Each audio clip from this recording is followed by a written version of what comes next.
Dawn breaks over a riverbank 10,000 years ago. Here, a choice is made to stay, to cultivate.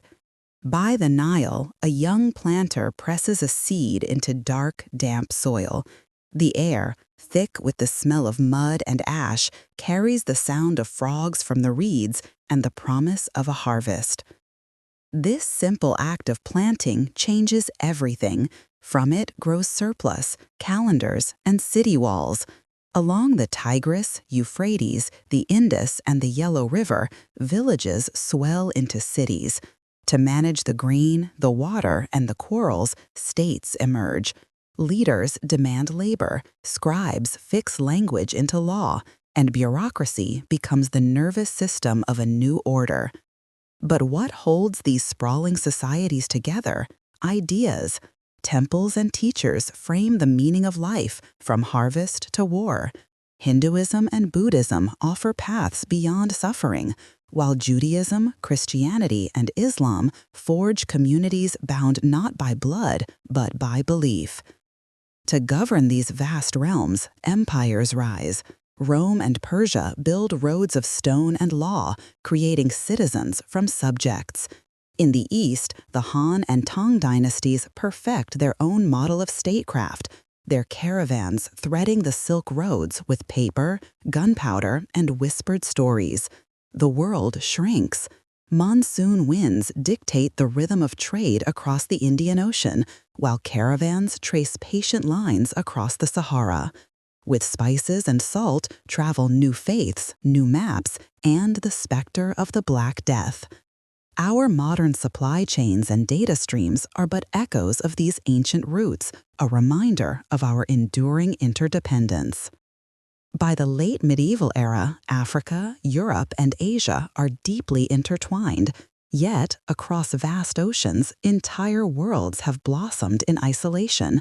The Maya, Aztec, and Inca build empires of stone and sky, while Polynesian navigators read the stars to people the vast Pacific. But just over the horizon, sails are gathering for a meeting that will change the planet forever. The wave that redraws the world arrives after 1492. It carries the scent of salt spray and the groan of timbers. On the decks of ships crossing the Atlantic, a new global system is born, forged in the fires of the Columbian Exchange and the Atlantic slave trade. Entire ecologies are shattered and remade as sugar, germs, and human lives are moved across the ocean.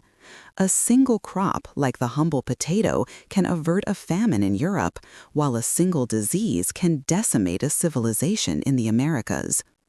Along these new Atlantic routes, something else travels: ideas. A descendant of our first planter, now living in a crowded port city, reads a pamphlet and dares to speak a new word: citizen. Revolutions erupt, toppling kings and forging nations. Then steam and coal accelerate time itself. Factory whistles replace the sun as the measure of a day. Railroads bind continents.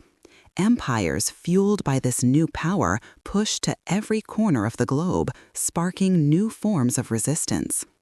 The connections multiply until the entire system shatters. The Great War, and then a second, even more terrible global conflict after 1939, scar the memory of a generation.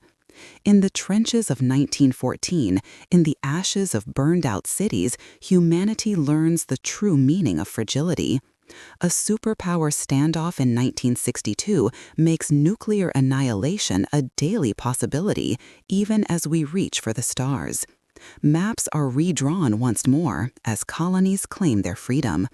And now, we live in a world woven together by digital networks and global markets.